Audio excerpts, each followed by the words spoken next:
Vamos começar a nossa aula. Tá bom isso aí? Como sempre, vamos cantar um hino para fazer nossa oração. Hoje tem hino novo, né? Vamos pedir a Deus colocar nesse hino todas as nossas conquistas nas orações que nós vimos fazendo aí durante todo o tempo, todo o ano. As orações com propósito, as orações com muita intensidade que a gente vem fazendo. Vamos agradecer a Ele pelos resultados que nós temos alcançado com nossas orações. Por tudo que tem feito, por tudo que vais fazer, por tuas promessas e tudo que és, eu quero te agradecer com todo o meu ser.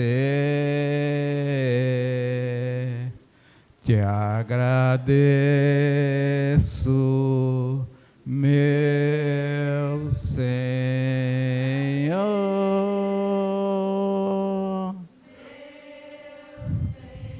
Te agradeço, meu Senhor.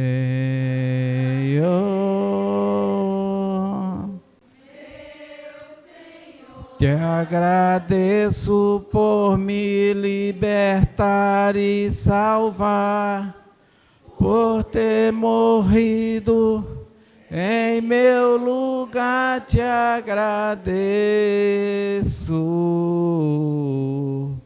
Jesus, te agradeço. Eu te agradeço, te agradeço.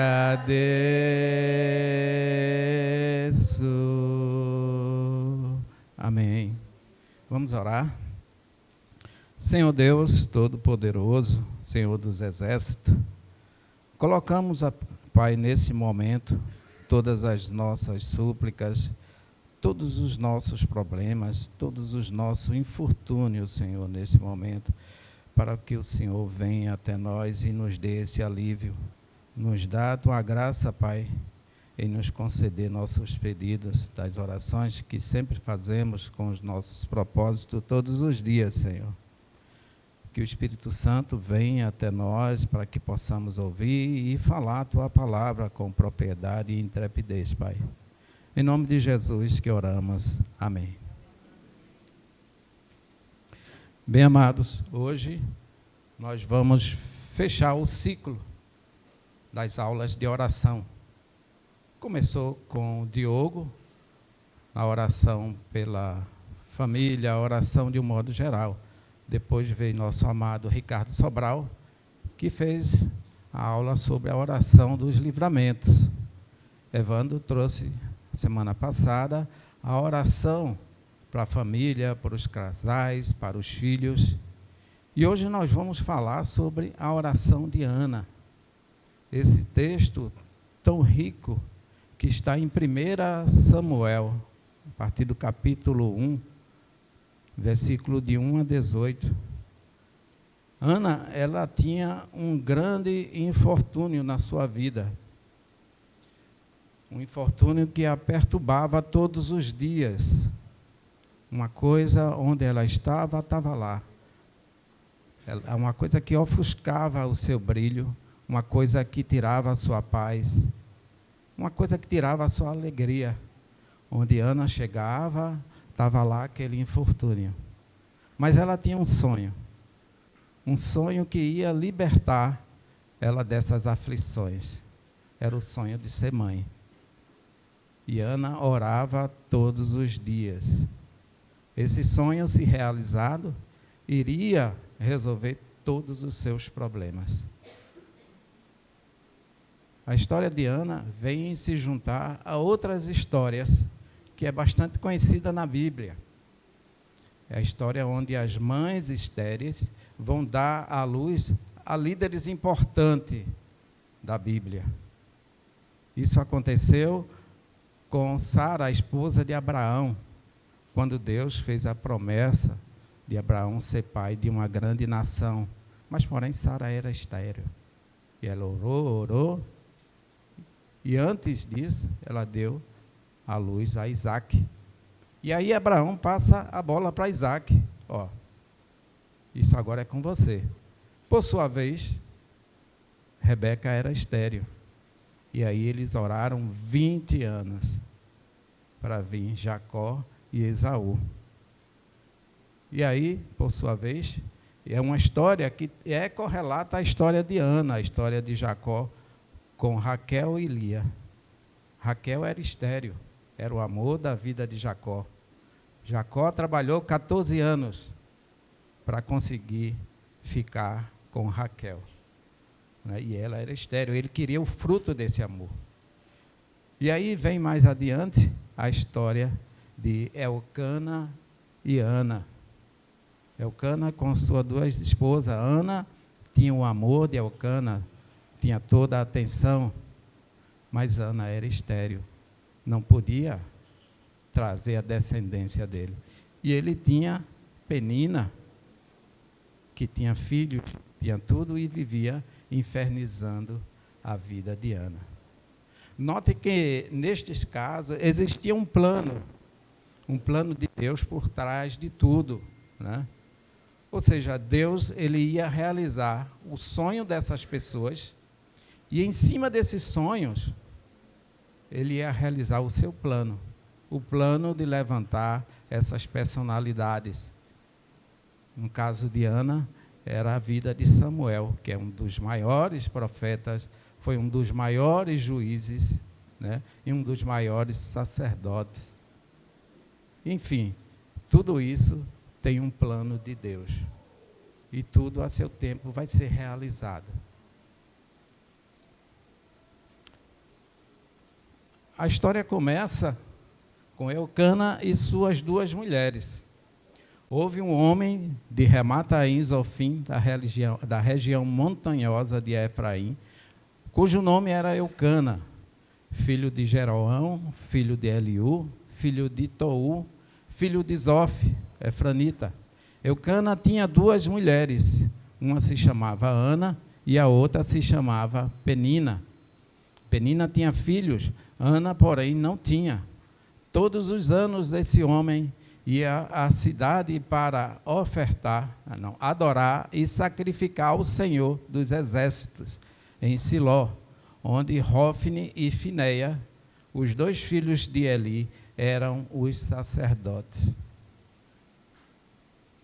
O Senhor dos Exércitos, essa expressão, nessa época, era muito conhecida e era muito falada, e quer dizer o Deus Todo-Poderoso, que era o Deus da guerra, desde o tempo de Josué, como Deus vencia todas as batalhas. Então, tinha essa expressão de, na oração, falar Senhor dos Exércitos. Né? Penina, uma mulher insolente. No dia em que Elcana oferecia seu sacrifício, ele dava porções deste a Penina, sua mulher, e a todos os filhos e filhas. A Ana, porém, ele dava uma porção dobrada, porque ele a amava, mesmo que o Senhor a tivesse deixado estéril. Eu grifei esse texto para depois a gente ver qual a finalidade disso aí.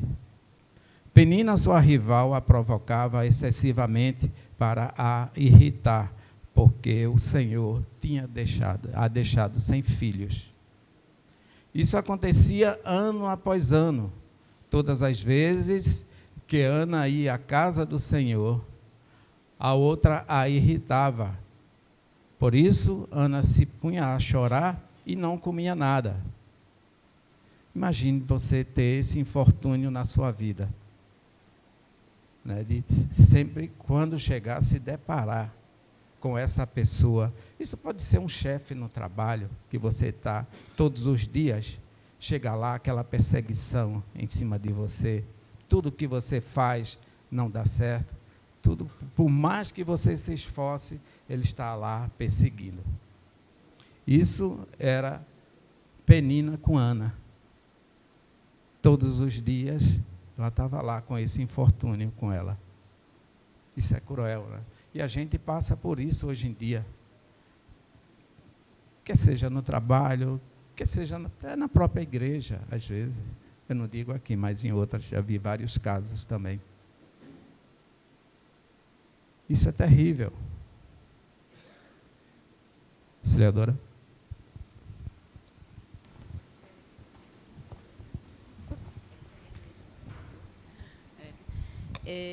Pensando nessa perseguição, né, de Penina por Ana, a gente, nos nossos dias,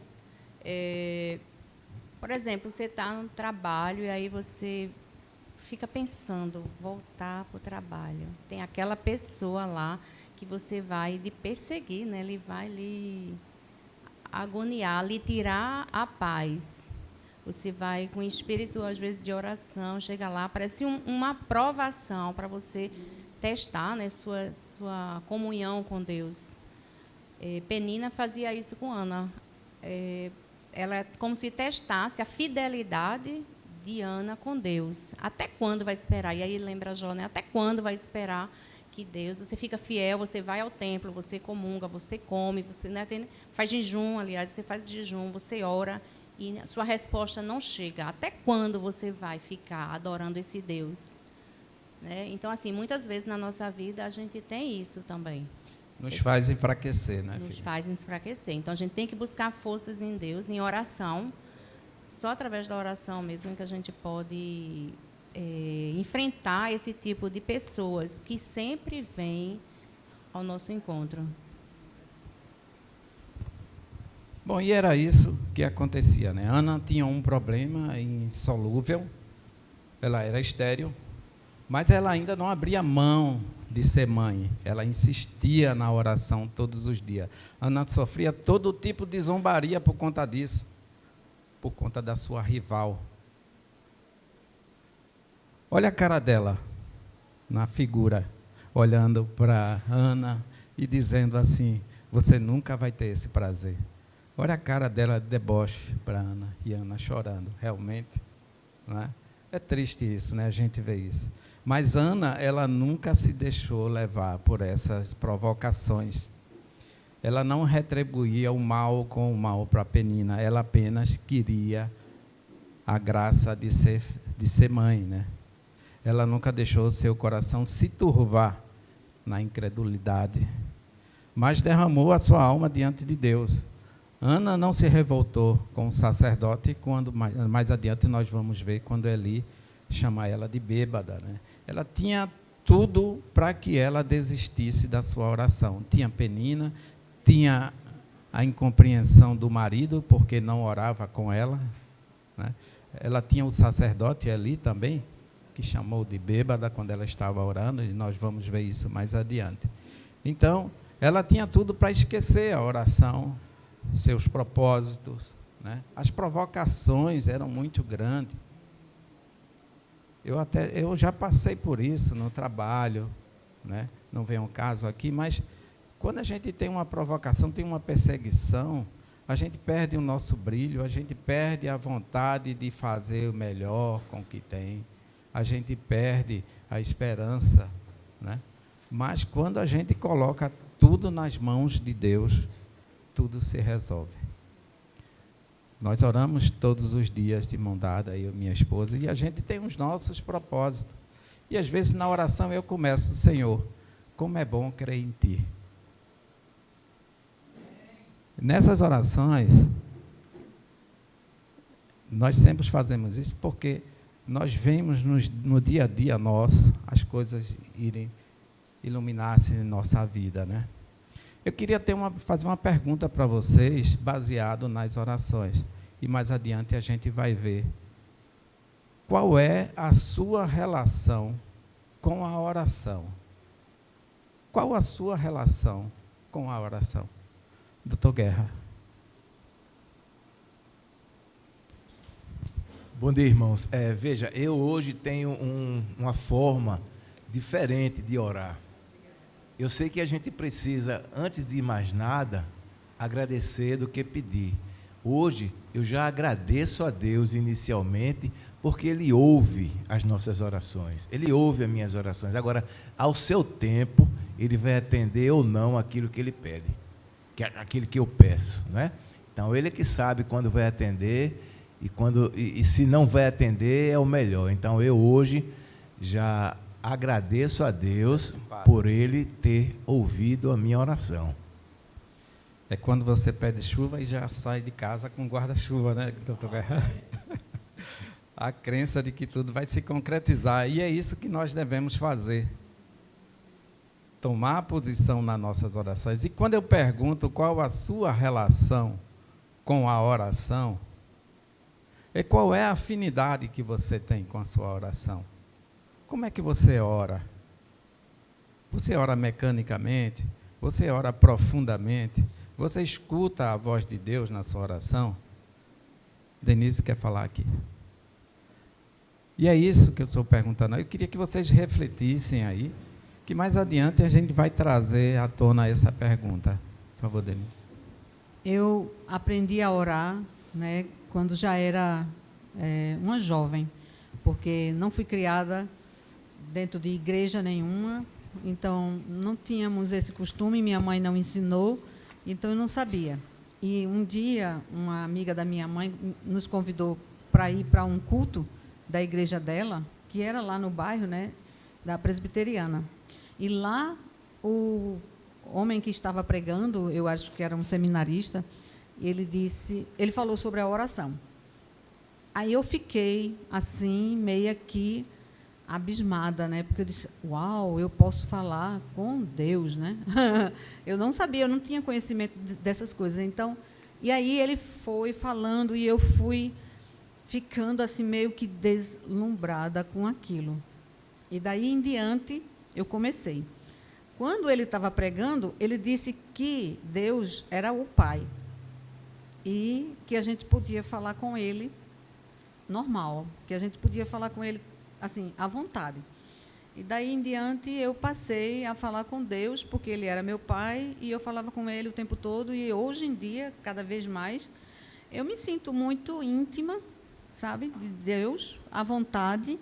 Eu não gosto muito de orar, aquela oração que as pessoas fazem por aí, toda, sabe? Eu oro conversando com Deus. Então, a minha oração é uma conversa, é um pedido, como se meu pai estivesse aqui do meu lado, que é Deus, e eu sinto isso, e aí eu fico muito à vontade para ficar falando com Ele, agradecendo, ou pedindo, ou falando meus planos, sabe?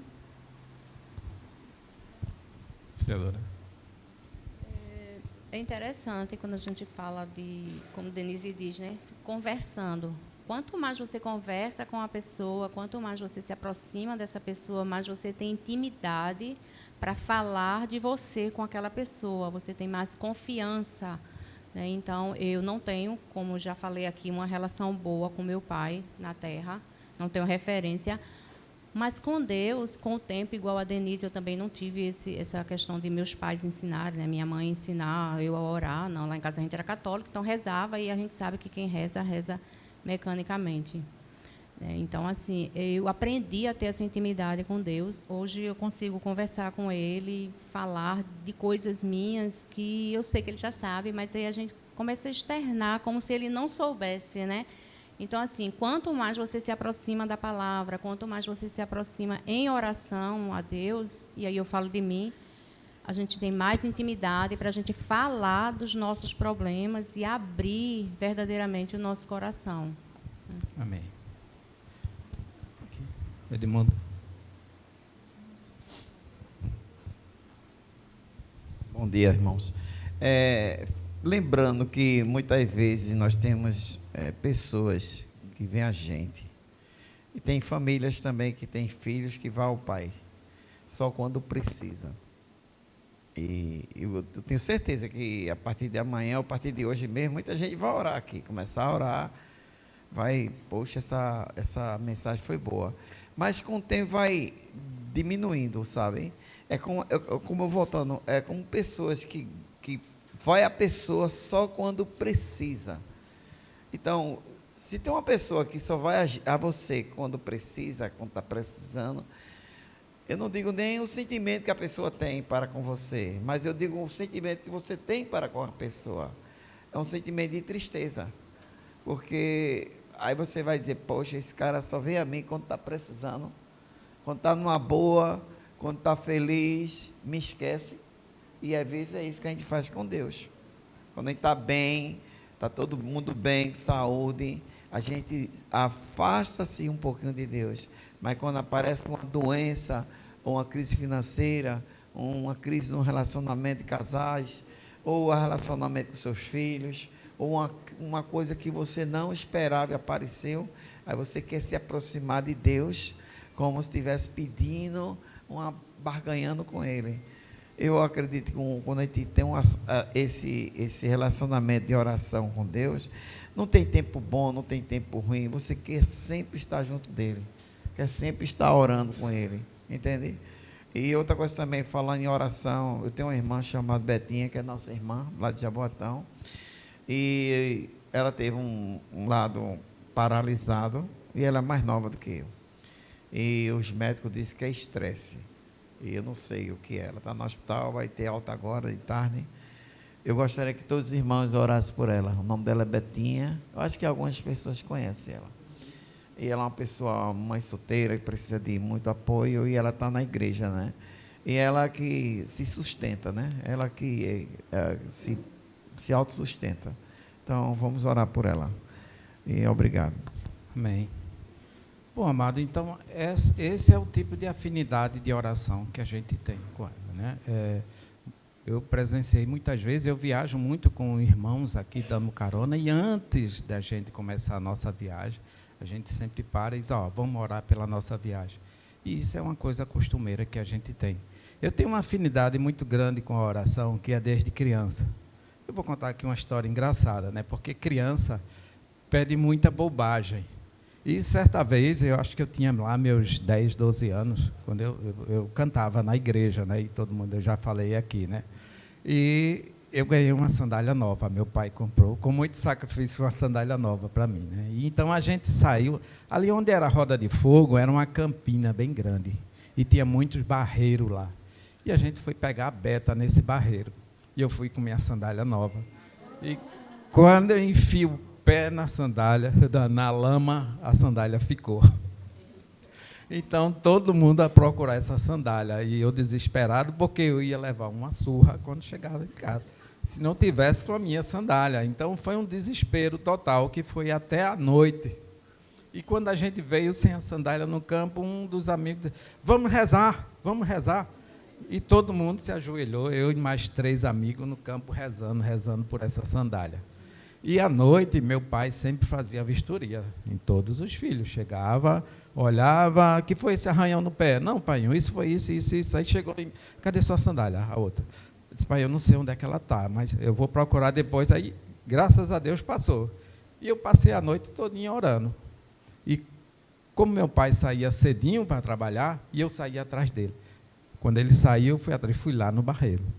E quando eu chego no barreiro, a minha sandália está boiando lá.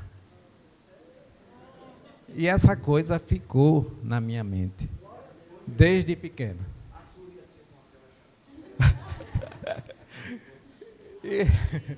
E essa é a afinidade que eu tenho. E assim, eu pequeno mesmo, pedia várias bobagens. E hoje eu começo a refletir sobre aquelas orações que eu pedia.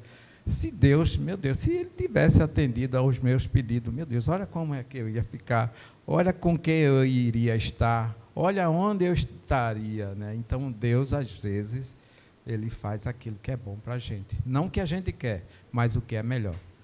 A irmã ali, Samuel.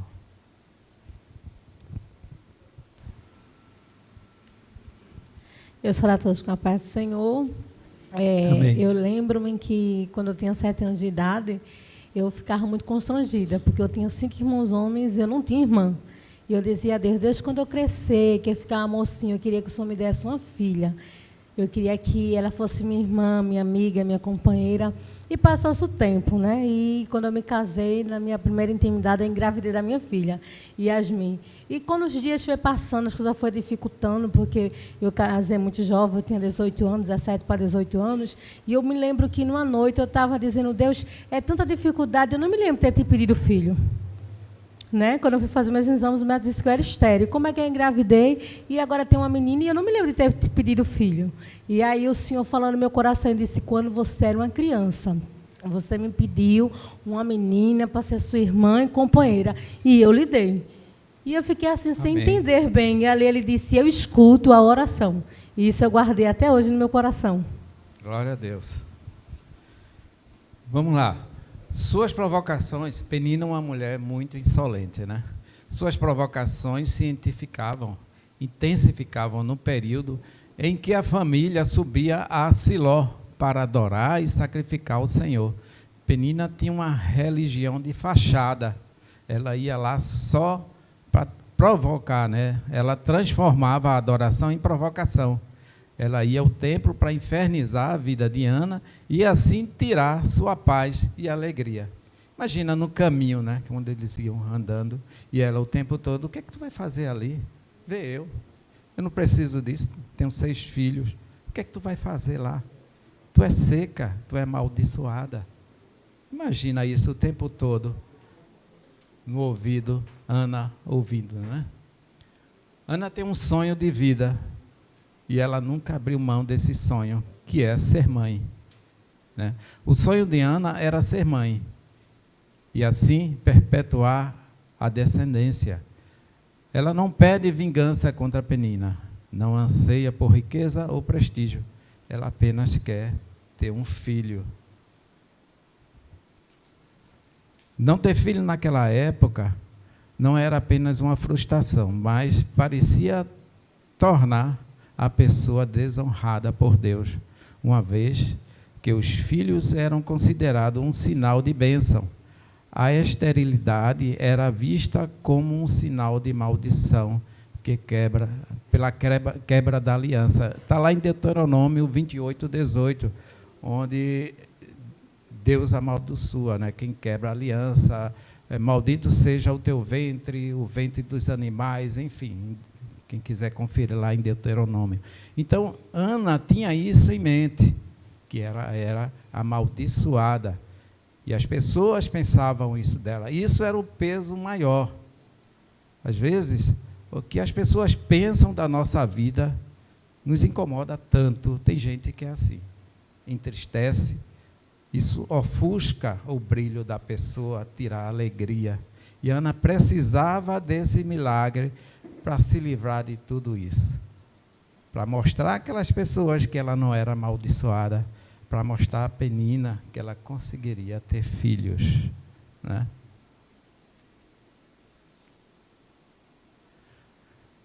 O que fazer quando não tenho a resposta de Deus? Nós, como imediatista, né? Como é que podemos aguardar o momento certo de Deus? Eu falei anteriormente que Deus, ele espera o momento certo para realizar nossos sonhos e, em cima dos nossos sonhos, fazer os projetos dele, né? Isso aconteceu com Abraão, com Jacó, né? E com Ana aqui, que ela trouxe Samuel, né? O que podemos fazer para esperar? Qual a nossa necessidade de hoje? A sua necessidade? Qual a sua esterilidade? O que tem levado você às lágrimas? Qual é o seu problema que você ora todos os dias? Regis. Essa pergunta ela é muito assim propícia, Gilson. E eu quero compartilhar com os irmãos o fato de não ficar pulando de um pedido para o outro, uma vez que você não tem a resposta de Deus de imediato. Precisamos aprender a se humilhar debaixo da poderosa mão de Deus, e Ele, em tempo oportuno, que é o tempo dele e não nosso, Ele irá nos exaltar. A pergunta sua é o que fazer, não é? O que fazer é se humilhar na presença do Senhor e não ficar mudando de um pedido para o outro, eu pedi isso a Deus, Deus não me deu, então eu vou pedir isso, porque não mostra perseverança e não mostra que você realmente está necessitado ou precisando. Então tem que dar o tempo, que é o tempo de Deus e não o nosso. Esperar, como diz o Salmo 40, pacientemente pelo Senhor, e Ele se inclinou para mim e ouviu a minha oração. É isso, a gente ter a resiliência, né, na oração, porque no caso de Ana, ela tinha todas essas provocações, mas ela nunca se deixou levar, ela nunca deixou seu coração se turvar com tudo isso. Ela era firme na oração dela, né? Ana não olhou para Penina como uma rival, mas ela olhou para Deus, que pode conceder os seus desejos do seu coração, né? Ela deixou de lado, é isso que Regis falou. A resiliência, aquilo que importunava ela, ela deixou de lado e passou a orar a Deus, passou para trabalhar com Deus, né? Ana buscava, mas não alcançava o milagre que ela tanto precisava. Mas isso não a impedia de estar no templo, ainda que em lágrimas e coração angustiado, ela buscava a Deus. Até que um dia, ao subir ao templo para orar, Deus atende a oração de Ana. E Eucana, seu marido, tentava consolar ela de todas as formas. Versículo 8, ele diz: então Eucana, seu marido, lhe disse: Ana, por que você está chorando? Por que você não come? Está sem comer? Por que você está tão triste? Será que eu não sou melhor para você do que 10 filhos? Qual é o apoio que esse marido está dando a ela? Talvez ele pense que com isso ele resolveria o problema dela, não é? Mas aí a gente se compara com Jacó e Raquel. Jacó queria o fruto do amor dele, né? Eucana estava satisfeito com o que ele tinha, os filhos que ele tinha. Então ele dizia: ó, pare de chorar, acabe com isso. Você não tem a mim? Mas e o sentimento dela? Né? O sentimento dela ser mãe, que isso era um sonho que ela queria realizar. Por que ele não estava lá junto com ela orando? Talvez isso fosse a forma dele de amar. Cada um representa de uma forma seu amor para a esposa, né? Mas não é isso que ela queria. Ela queria ele próximo para poder orar com ela, né? O casal deve orar pelo mesmo propósito. A gente deve orar de mãos dadas todos os dias por um propósito que a gente coloca em oração até conseguir. A minha afinidade com a oração, muitas vezes eu obtenho respostas positivas e negativas. Mas nós dois temos um propósito, que nós oramos todos os dias e nunca esmorecemos. Eu vejo a falta de espiritualidade, né, de Eucana. Eucana amava muito, mas ele não entendia o desejo de Ana. Ana queria ser mãe. E Eucana não comungava da mesma fé que ela, porque a falta de espiritualidade dele o impediu de ver esse desejo dela, né? Então, ele via que Ana orava insistentemente, possivelmente à noite, durante o dia, de manhã, chorava por esse objetivo, e ele não compartilhou. Então, é muito importante que o marido ele seja espiritualmente com a esposa, né? Com aquele desejo que a esposa tem, e vice-versa, porque a gente precisa compartilhar todos os propósitos, os desejos, tem que apoiar nossos maridos e os maridos nos apoiar em uma decisão que a gente tome. Então, ele sabia, ela possivelmente já tinha conversado com ele desse desejo de ser mãe. Então, ele deveria ter essa espiritualidade de saber que para ela aquilo era muito importante. Então, qual era o dele? Juntar-se a ela em oração por este propósito. Então, vou orar com você. Ela se sentiria forte, fortalecida, talvez até ela não chorasse tanto, ou, a confiança dele passasse para ela, né, aquela segurança. Então, é importante a gente pensar que a gente tem que orar junto com os nossos maridos pelos propósitos da família. Se você tem algo que pede, então, é bom compartilhar com seu marido e ter esse apoio, né, mútuo. O casal precisa estar unido em tudo. Ele tentou confortar ela da forma dele, que não sou eu melhor do que 10 filhos, né? Mas o sonho e o problema de Ana era muito maior do que o Cana, né? Ela precisava realmente erradicar aquele problema dela, né? Às vezes a gente diz, Deus sabe de todas as coisas, Deus conhece seus problemas, mas Deus quer que você peça a Ele. Deus gosta dessa integração nossa com Ele. Precisamos participar das tribulações, participar dos problemas, precisamos ficar nervosos, aflitos, porque quando a gente vê a solução e às vezes a gente diz, poxa vida, era isso. Mas a gente participou, não podemos ficar de braços cruzados, Deus sabe, Deus vai resolver. Não, a gente tem que participar das aflições, para que Deus possa trabalhar em cima de nós sobre isso. Deus realiza os propósitos através da oração. Ele não precisa, mas Ele escolhe a pessoa certa e o momento certo para realizar os nossos sonhos e assim realizar os seus planejamentos. Planejamento que Ele tem para cada um de nós aqui. Mas precisamos todos os dias estar firme na oração com Ele. Orar juntos proporciona ao casal a intimidade, a unidade e fortalece os laços de segurança e comunhão. Um casal que ora junto desfrutam de uma melhor comunicação e vão sendo moldados pelo Espírito Santo. É verdade. Rodrigo.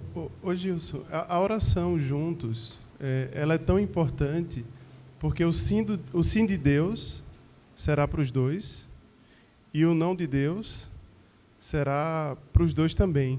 Então, faz com que o casal, eles vivam as situações em conjunto, né? Quando isso é separado, a resposta de Deus vai ser só para um. Mas se os dois estão juntos, então o sim de Deus é para os dois, o não também.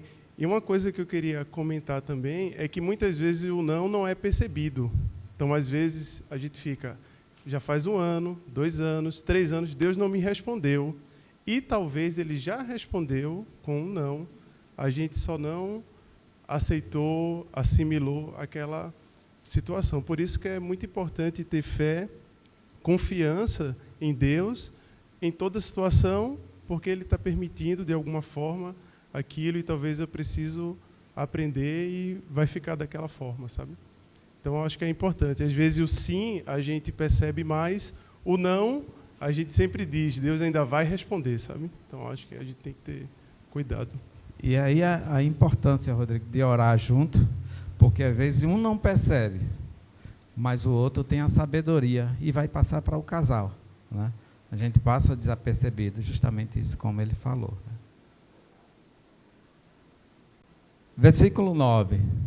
Certa vez, após terem comido e bebido em Siló, Ana se levantou quando o sacerdote Eli estava sentado na sua cadeira junto a um pilar do templo do Senhor.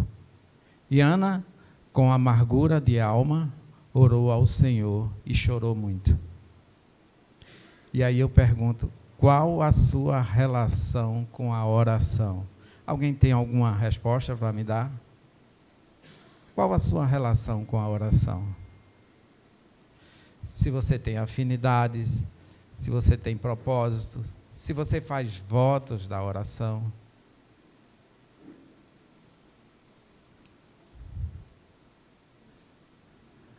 Porque Deus adia os nossos sonhos.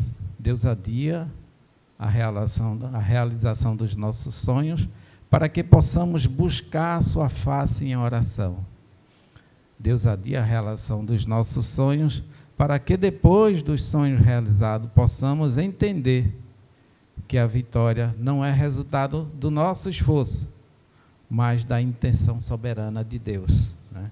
Em Deuteronômio 8, 7, quando Deus chama a atenção do povo, quando a terra prometida é conquistada e todo mundo se apossa de seus terrenos, suas casas, né, fazem casas luxuosas, seus gados multiplicam, e Deus chama a atenção daquele povo, para que quando estiverem nessa situação não esquecerem, porque ele atravessou todo aquele povo pelo deserto, com serpentes, com escorpião, e depois de estarem assentados em suas casas, em suas mansões, com seus gados e seus ouros e pratas multiplicados, não esquecer e não chegar e levantar a voz e dizer que tudo aquilo foi pelo esforço de seu braço. Lá em Deuteronômio, Deus chama a atenção do povo para isso. Deus adia a realização dos nossos sonhos, para que depois do sonho realizado possamos consagrar a Ele o que Ele mesmo nos deu. Gilson, veio uns pensamentos, porque a oração ela tem que ser contínua, né? Então, orar e ação. Deus, ele diz através de Jesus, né, pedir e dar-se-vos-á, né? Mas a gente também sabe daquela viúva que orava constantemente pela causa dela. Então, a gente às vezes tem só o costume de orar por nossas necessidades, querendo que Deus haja como nós queremos. Então, a nossa relação tem que ser constante. A gente sabe que Elias orou durante um bom tempo para chover, né? E Tiago disse que ele era homem igual a nós. E a gente precisa entender que a gente precisa perseverar na oração, e dependendo daquilo que nós estamos pedindo a Deus, a gente também, não é só entregar a Ele, deixar com Ele e ficar parada. Tem ação. A ação dele a gente já sabe qual vai ser, mas a gente precisa estar constantemente orando. Por exemplo, eu tenho uma causa que já vai fazer 1 ano e 2 meses que eu venho orando a Deus. Essa causa eu não posso participar diretamente, mas como o poder de Deus através da oração, e eu confio e acredito, possa ser que seja um sim ou também um não, mas eu não estou deixando de orar. Denise.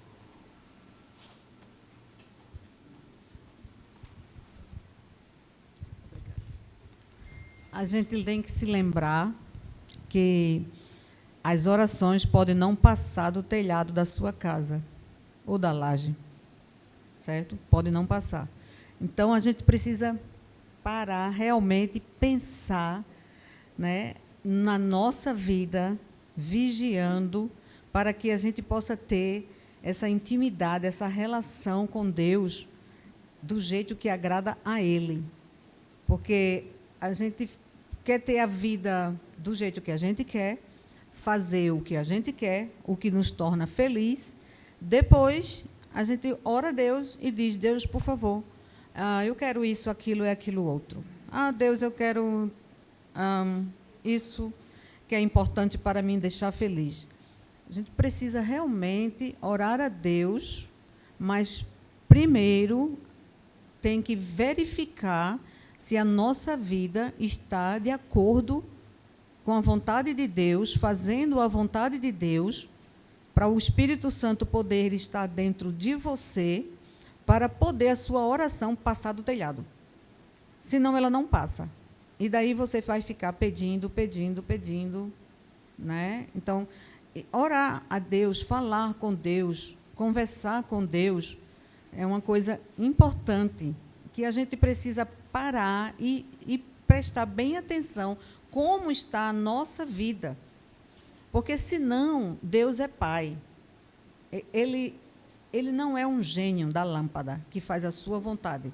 Ele é um Pai, certo? E o Pai, ele tanto faz aquela coisa de comprar uma sandália nova para você, como também faz você perder a sandália. Então, a gente tem que entender, a vida da gente tem que ser uma vida santa. A Bíblia diz: sede santos, porque eu sou santo. Então, para Conserta a tua vida, organiza a tua vida para que a tua oração passe do telhado.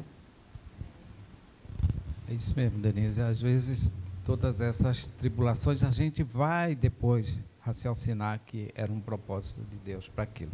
Mas pense numa coisa, hoje a infertilidade não é mais um problema, com a ciência, com a evolução, mas todos nós queremos que isso aconteça de uma forma natural, né, conforme diz a natureza, a criação. E alguns dias, eu acho há um mês atrás, um casal foi no culto de oração. Eu estou falando porque ele tornou público e eu estou falando aqui, tá? Esse casal, ele foi agradecer lá no culto de oração, porque ele tinha um problema de infertilidade. Tentaram várias vezes e não conseguiam. E aí apelaram para a ciência. E no momento que eles tinham marcado para começar o procedimento, eles já foram lá com um resultado positivo de gravidez. E ele apareceu com sua esposa lá, já com uma barriga de 8 meses, e estava lá no culto de oração, agradecendo pela bênção que ele teve de Deus, que foi através de oração. E aí eu equiparo ao problema de Ana e de outras pessoas que tiveram lá. Eles oraram muito pela gravidez, e essa gravidez, graças a Deus, chegou. Eu não tive notícia deles, eu não tenho contato dele, que antes disso eu ia até ligar para saber se essa criança nasceu, né? Mas, enfim, ele estava contente e estava muito grato a Deus pelo que tinha acontecido, né? Aquele sonho que Ana alimentava a sua alma, finalmente vai se realizar. A consagração que mudou a história de Ana. O que fazer? Não, o que faz tudo mudar, né? Ana parou de servir aos seus problemas e passou a servir a Deus através de oração, né? Tudo muda quando começamos a orar. No versículo 11 diz: ela fez um voto dizendo: Senhor dos exércitos, se de fato olhares para a aflição da tua serva, e te lembrares de mim, e não te esqueceres da tua serva, e lhe deres um filho homem, eu o dedicarei ao Senhor por todos os dias da sua vida, e sobre a cabeça dele não passará navalha. Ana fez um voto, isso é uma oração muito forte. Ela deu um basta, né? Notem que todos os anos ela ia orar. Mas este ano, ela resolveu botar tudo que ela tem, toda a sua fé nessa oração. A oração e o voto de Ana, né? O versículo 12, Ana continuava a orar diante do Senhor, e o sacerdote Eli começou a observar os movimentos dos lábios dela, porque Ana só falava em seu coração, e seus lábios se moviam, porém não se ouvia nenhuma voz, né? Por isso Eli pensou que ela estava embriagada e lhe disse: até quando você vai ficar embriagada? Trate de ficar longe do vinho. Veja só que palavra. Existem pessoas que absorvem uma resposta dessa, que adoece a alma, de fato. Você se apaga ali quando tem uma palavra dessa, né? Uma pedrada que você leva. Você está ali dentro do culto com toda a sua fé, toda a sua devoção. Você está fazendo uma oração forte. E aí, quando ela sai, o sacerdote aborda ela para dizer isso, né? É cruel isso, né, minha gente?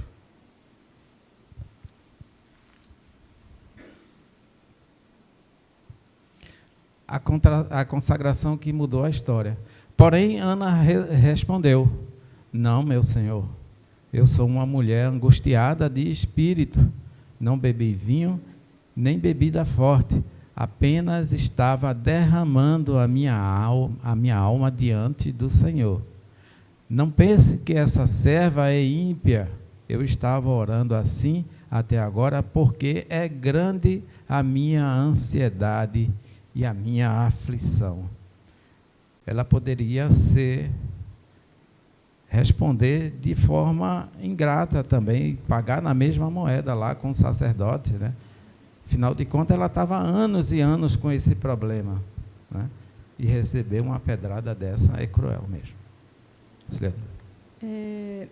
A gente tem é importante essas aulas, porque a gente fica observando, né, as pontuações. Porque você veja, antes ela tinha o sacerdote, ele tinha repreendido ela, uma palavra de repreensão injusta, né?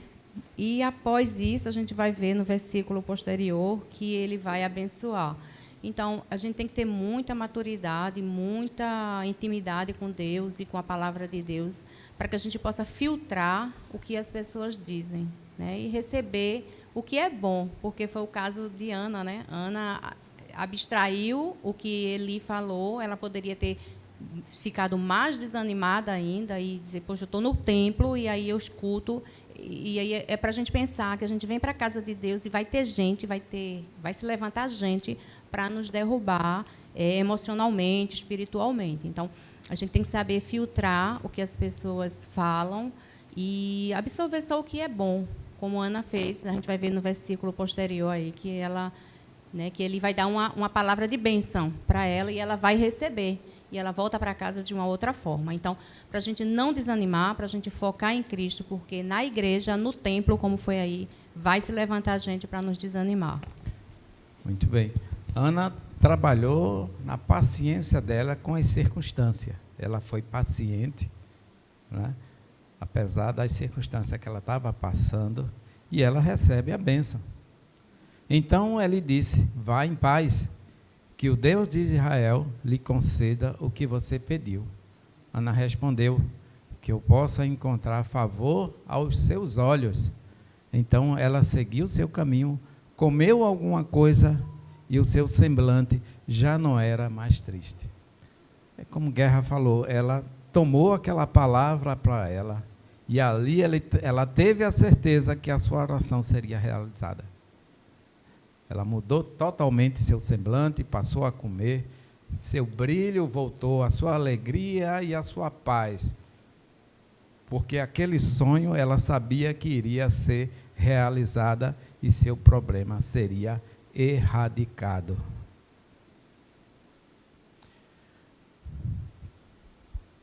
E aqui o voto que Ana fez, ela cumpriu. Ana cumpre com seu voto. Ana disse, meu Senhor, tão certo como você vive, eu sou aquela mulher que esteve aqui ao seu lado, orando ao Senhor. Era por este menino que eu orava, e o Senhor Deus me concedeu o pedido que eu fiz. Por isso, também o entrego ao Senhor, por todos os dias que viver, será dedicado ao Senhor. E ali, eles adoraram a Deus. Existe lá em Eclesiastes, né? Eu acho que é capítulo 5, versículo 4 e 5, onde fala o seguinte, se você fizer um voto, você cumpra. No versículo 4 diz mais ou menos, é melhor não fazer um voto se você não pode cumprir. Por favor, Luzimar. Como eu, né, já tenho a idade, eu penso algumas coisas já diferentes. Por exemplo, eu acho que Ana, um dos motivos que fez ela querer demais o filho, todo mundo que não tem filho quer filho, não tem como, né? Filho é uma bênção, né, que Deus dá. Mas essa pressão, esse sofrimento, essa perseguição, às vezes a gente pede coisa a Deus para se livrar desse sofrimento, da perseguição das pessoas. Que, como você disse, todo mundo é perseguido, entende? Tem coisas que eu estou passando e eu digo, Senhor, só o Senhor para me ajudar, porque desanima a perseguição. Outra coisa, quando você vai ter um filho, veja, Ana, ela pediu o filho e ela tinha... Deus deve ter se alegrado muito com o propósito dela. Ela pediu o filho, não só para satisfazer ela, que ela queria um filho, mas ela consagrou ele a Deus. Não podia ser melhor o que ela desejava para o filho dela. Então, eu tenho 3 filhos. Só Deus sabe como eu amo meus filhos. Sabe? Eu amo muito meus filhos. Aí veio os netos. E o que eu peço, eu pedia para os filhos e agora eu peço para os netos. Como minha nora não está aqui, eu posso falar isso. Porque eu digo a Deus, Senhor, se um dia, tu que já sabe as coisas, tu que sabe que um filho meu vai se desviar, ou que se um desses netos não vai te adorar, leve. Antes disso, eu digo a vocês de coração, vai doer muito, mas eu digo, Senhor, você é o mesmo Deus que vai me consolar. E eu disse a algumas irmãs, olha, eu digo isso faz muitos anos, no dia que morrer um filho meu ou um neto, que vocês me vê chorando, lembre disso que eu disse.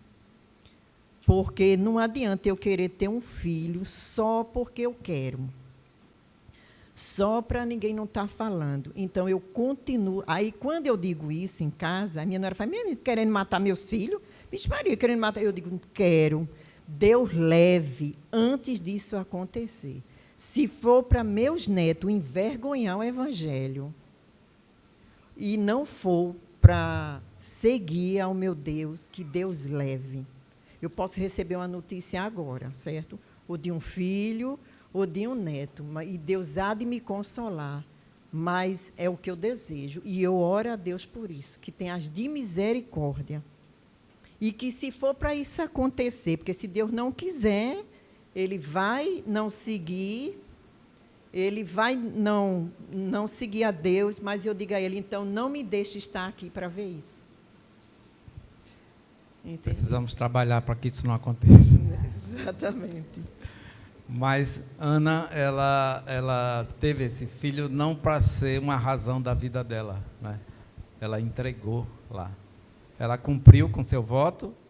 Se Samuel não for correspondido com isso, ela cumpriu o voto dela, né? Bom, vamos correr um pouquinho aqui e vamos finalizar com essa mensagem que eu achei muito linda. Não pare no meio do caminho, não desista dos seus sonhos, confie em Deus, enfrente os ventos que vêm na sua contramão. Jamais permita que pessoas em situações ruins te convençam que você não é capaz, porque Deus está ao seu lado.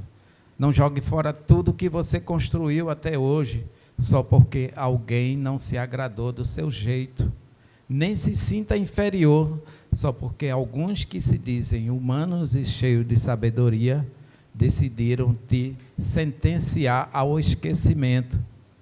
As marcas que você carrega do tempos difíceis serão essenciais para as suas conquistas futuras. As dores antes superadas servirão de testemunho para muitos. Há um propósito de Deus nisso tudo. A gente não sabe quando e como Deus vai operar, mas quando confiamos a Ele a nossa vida, Ele trata de nos cuidar. A oração é o melhor remédio para quem precisa de um milagre. Amém? Amém. Obrigado.